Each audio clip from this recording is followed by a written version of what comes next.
We are live on YouTube. Let me just make sure I have my comments pulled up in case anybody is commenting. And as I said, this is my second week of going live on the Fit Body Secrets podcast to kind of bring you guys some more, I guess, in the moment talks. And today I'm going to be talking about metabolic compensation, which is I'm going to be honest, guys. I love talking about everything in metabolism.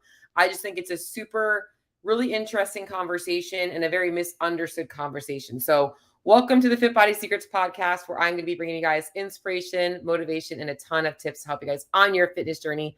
And that is what tonight is all about, is helping you guys that are trying to troubleshoot why it doesn't seem like you're getting anywhere on your journey. Maybe you are doing the right things. You're trying to count calories. You're trying to count macros. You're trying to go to the gym, and you're just not getting where you want to be. Or maybe you have lost a couple of pounds and you can't seem to break that 5-pound mark or that 10-pound mark. You get to that place and all of a sudden it stalls out.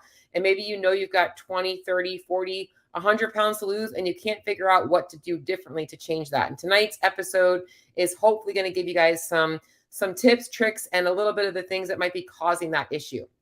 So what is metabolic compensation? I talk a lot about metabolic adaptation. Before I even get into the topic of metabolic compensation tonight, what I want to start with is giving you guys an understanding of what exactly is our metabolism.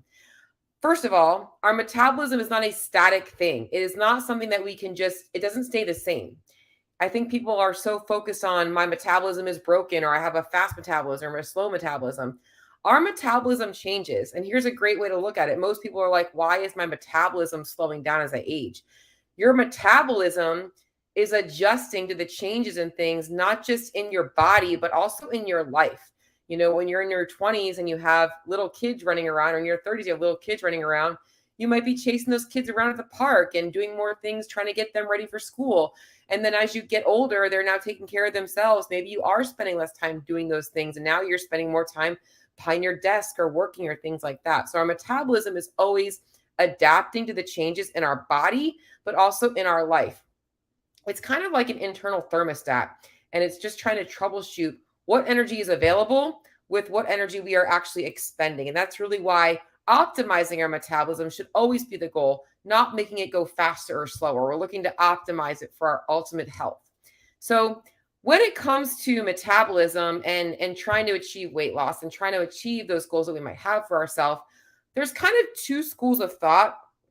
And I want you guys to understand that it's not one is right and one is wrong, that there's actually a blend of the two that kind of come together.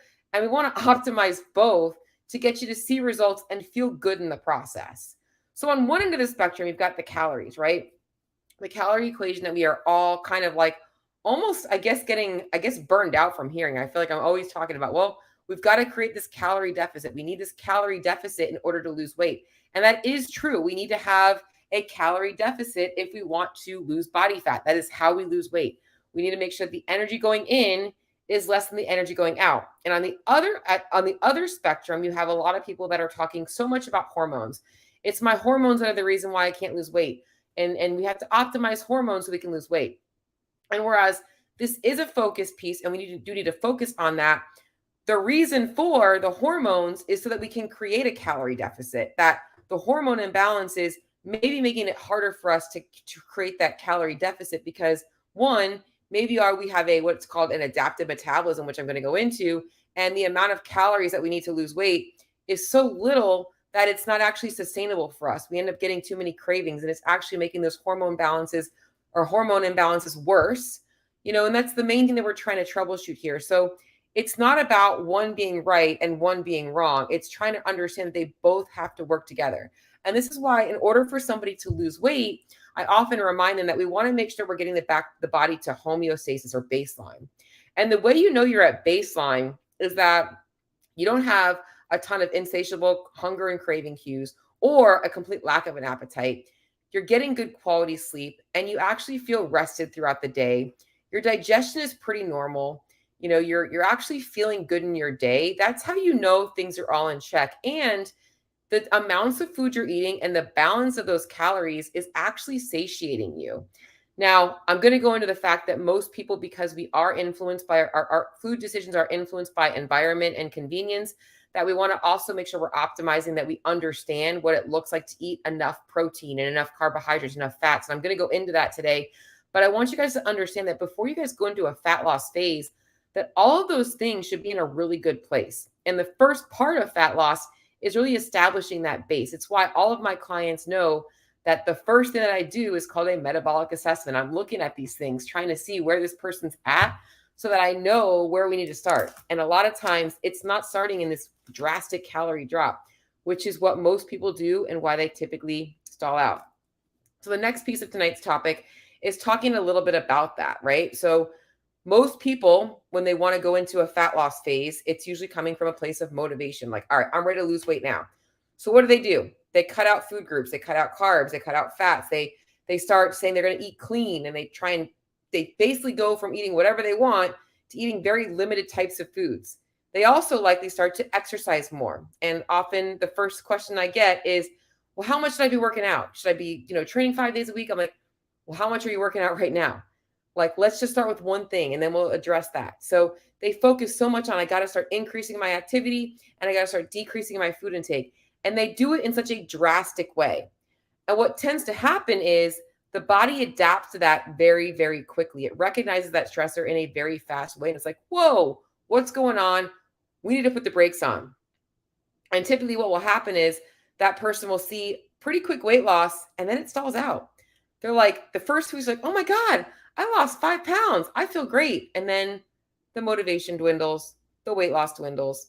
And they're like, what's going on? Why am I no longer seeing results?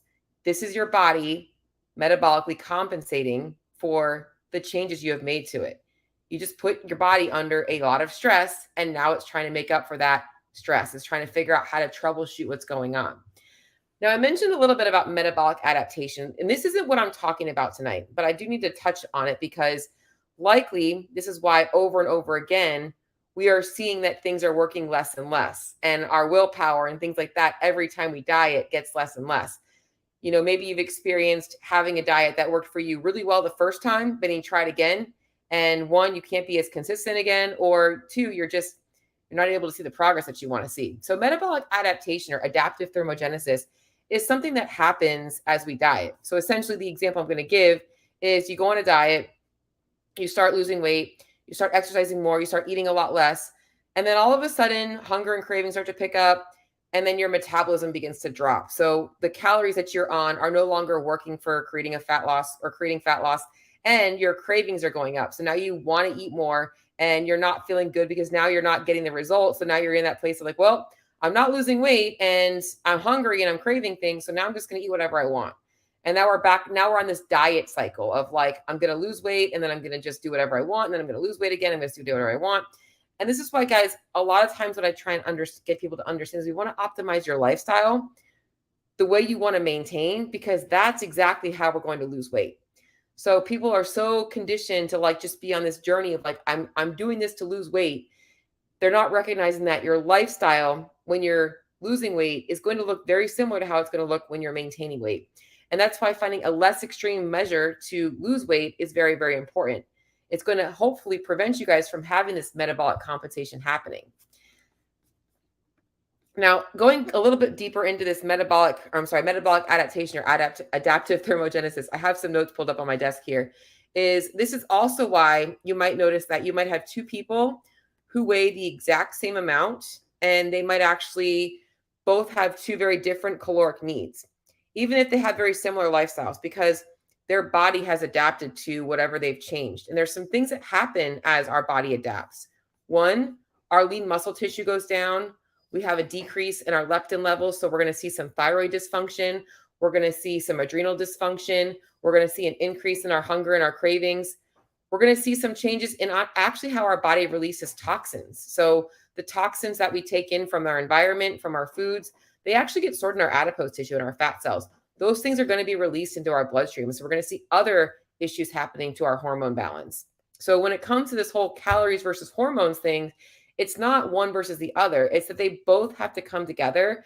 And this is where you guys as clients or as people out there on your own journey are so confused, because you might be doing all the right things right, or you might be doing all the things right. You might be really tracking your food diligently. You might be going to the gym, but you might not also be realizing what's going on under the hood of your car, aka your metabolism, that those things might actually need to be having some adjustments made to them to help you feel better or to help optimize your hormones to get you better results. If you're a client of mine, you know this is why I'm not always just looking at macros. I don't typically just look at a person's macros. And I'm going to be honest, there are a lot of coaches out there that do that. They look at your numbers, they look at a spreadsheet, they look at your weight. They're not double checking, like, what exactly are you eating? How much are you eating? How often are you eating? How do you feel when you eat? Are you full all the time? Are you hungry all the time? How is your energy? How is your sleep? How is your sex drive? God, all of these things, guys, matter. Nutrition is not just something you dial in for losing weight. And if that is the only thing you're focusing on, it's also likely why you're not getting results, because the second you're not seeing weight loss, you're like, this isn't working. And it actually might need adjusting. It might be working just fine. You just might need some adjustments to it. So, as we kind of go into all of this topic about metabolic compensation, which is where I'm going to kind of go into now, what happens though is as we start to lose weight, our body is compensating for those changes in our body weight, but also in the changes in the calories we're taking in. That compensation behavior, those compensation factors start to happen to offset the changes in that energy we have available and also our body weight. So what we're going to see is we're going to start to burn less calories. And that's the main problem. And most people don't know how to offset that. So there's a couple of things that I want to talk about tonight that are going to be important for you guys to understand. Whether you are on a fat loss journey or you are just trying to optimize things so that maybe you can actually feel your best. These things that I'm going to go over today are really, really important for you guys to all understand. They can help you a ton.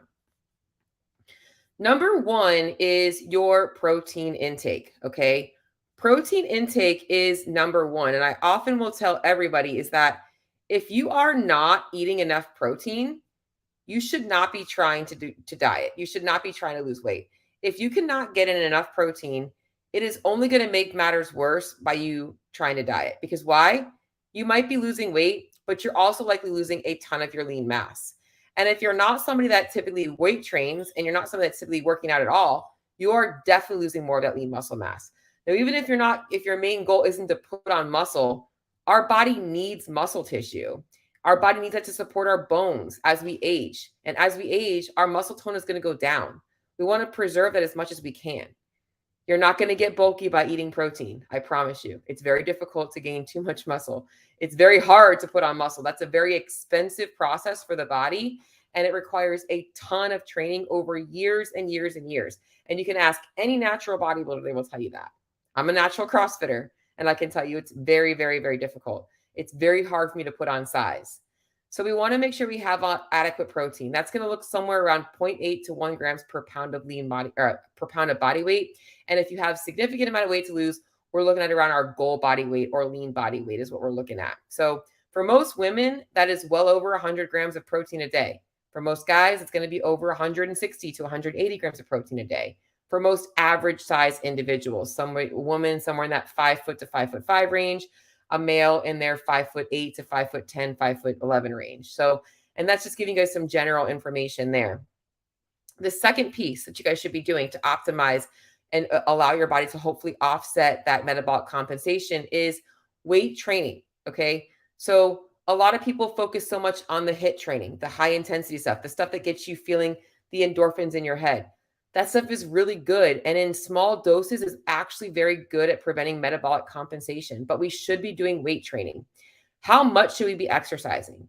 For most people, we should be able to exercise and at a moderate level 3 to 5 times a week and see results.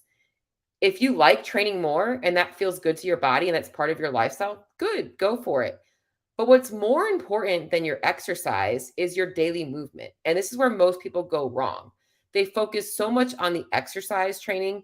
They're not looking at their life. They're going to the gym every day for 45 minutes to an hour, and then they're sitting behind a desk or sitting in the car for the rest of the day. This is a recipe for metabolic compensation because now throughout that day, your body has the ability to be like, oh, I don't have to burn as many calories. I'm not moving as much. And that's why I'm a bigger proponent for people focusing on their non-exercise activity, the things that they do outside of the gym, more so than just what they're doing in the gym. Do you need to be working out? Yes. But doing excessive training isn't going to help you at all. In fact, it's going to cause more metabolic compensation. Why? Because that is a stressor on the metabolism. This is where people that do too much cardio end up getting really, really hungry and they can't fight off these cravings. So we want to make sure we're getting the right dosage of that exercise, but we're not creating this constant feedback loop. And I had this conversation with one of my clients earlier. I'm like, hey, the days that you run, do you find that you're more hungry? Because I wanted to make sure that she wasn't having this issue where like she was actually getting overly hungry on the days that she was doing cardio. And she said no. But it is something that we want to watch out for. So number one, we want to make sure we're getting enough protein. Number two, we want to make sure we're getting enough strength training. 3 times a week is probably about good for most people. 3 to 5 times a week is optimal. And then making sure we're getting in enough non-exercise activity, but making sure that non-exercise activity isn't super intense. All right. The next thing that we should be doing here, and this is the big one, this is where I'm going to kind of end this, is going to be talking about calorie cycling and making shifts in our lifestyle. So when it comes to the metabolism, and there's a like a little bit of a thought process of like we all kind of live in different realms, right? We've got some people that are very sedentary and they don't really have any focus on nutrition. They're likely eating too many calories and they're not burning a whole bunch of calories. That's an okay place to live for a short period of time. Think of it this way: a CrossFit athlete just finished the CrossFit Games. They've been busting their ass all year. They're probably going to take a couple of weeks off from training and eating really healthy and allow their body to just recover and eat whatever they want. That's a normal part of life. Maybe for you, it might be while you're on vacation. On the other end of the spectrum, though, you have those people that typically are like always chronically dieting and they're always trying to lose weight. And they spend so much time in this phase of like under eating and over moving and overtraining. And this is also something that you can maybe do for a short period of time, but it's not long lived. And this is kind of what I'm talking about here. There's people that are like, I'm going to go all in, I'm going to cut calories, and then I'm going to do that for a short period of time. And they think that it's going to be sustainable, but it's not. And they don't see the results they want. So it's a short period of time that you can live there. But where most people want to be living in is this moderation place of, do you like to train? AKA you like to be an athlete. That means you should be fueling that training, and that your body weight loss is going to come in a little bit more of a slow manner. And it's going to come from you actually eating more and training more, that your adaptation happens because you actually like performing in the gym. I think that a lot of CrossFitters that are training, I want to say, quote unquote, in a recreational, professional level, your semifinals, quarterfinal athletes that are looking to just optimize for sport, but they actually don't have it as a full-time job. That's probably you. You actually like being in the gym 5 to 6 days a week. You guys need to be eating more calories. Likely those people are under eating, and it's why they typically are seeing that they're not seeing the body composition changes that they need to be having in. They're afraid to eat too much. They know they want to lose weight. They don't know how to do that. Or they're chronically under eating and they're overeating on the weekends. They're not fueling their workouts. They're fueling their lifestyle on the weekends, which is leading them into under eating during the week. So this is where a lot of people spend the majority of their time. Or you are that person that's got a very flexible lifestyle. You maybe like to go to the gym 3 days a week. You do a little bit of cardio the other 2 days, but you kind of focus on your lifestyle outside of the gym being active. This is probably the best method for most people and where most people are going to get the most benefit. But what you guys have to understand is that the metabolism is going to compensate as we try and make adjustments to things going in or going out.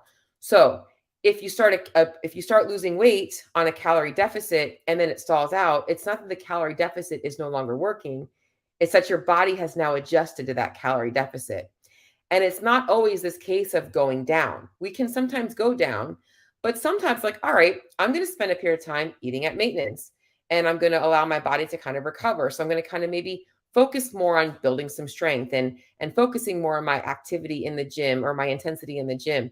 And I'm going to allow my body to recover a little bit. And then I'm going to go back into a calorie deficit. That's how we want to look at changing this compensation factor. The other things to look at are things like changes in your food quality. So if you've been losing weight and you're looking at macros and you haven't been looking at the micros, the fiber intake, the vegetable intake, the types of food you're eating more thermogenic foods can help change that. So if we notice that if initially we just focus on calorie content and we're not looking at the micronutrients, okay, now maybe we're making some changes to the micronutrient content of our diet. We're looking at fiber intake and things like that. Just by doing that, we can now create some changes in that compensation factor that has happened. So the main thing here, guys, that I want you guys to understand is that metabolic compensation is not this thing that we can really prevent, nor should we be trying to. That is your body's way of protecting itself from starvation, because we have to understand our body was designed for two things: to survive and to reproduce. And when we are trying to lose weight, we are essentially telling our body that we're removing our backup storage, our fat stores. And our body is going to feel that as a threat. So we have to kind of find ways to outsmart the body. And so the couple of things here that I'm going to leave you with to kind of optimize to make sure that you guys are getting results is: one, you are going to need to make adjustments along the way. Okay. So you can't expect that the calorie set point that you start and the amount of training that you're doing is going to stay the same every single day for the next 6 weeks, 12 weeks, 24 weeks. You're going to have to make adjustments. By the way, you might not know how to do that. Reach out to me. I want to hear from you. That's exactly what coaches do. We help people understand and troubleshoot these things. Now, I'll be honest, I get lucky and I'll have a few clients where their body is not adapted. Their body does not compensate like this, and they see results. But guess what? Those people typically have not dieted before. They have been eating more calories for a long period of time. Okay. So number one, know that you're going to have to make adjustments. Make sure you're getting in enough protein. Make sure that you're getting in enough fiber. Make sure that you're checking all the boxes to optimize hormones. You're getting in enough micronutrients. And then also allowing your body to focus more on daily movement and not so much the intensity and the volume in the gym. That should be set in stone for how your life is going to look like for the next 1 year, 2 years, 5 years, whatever that looks like to you.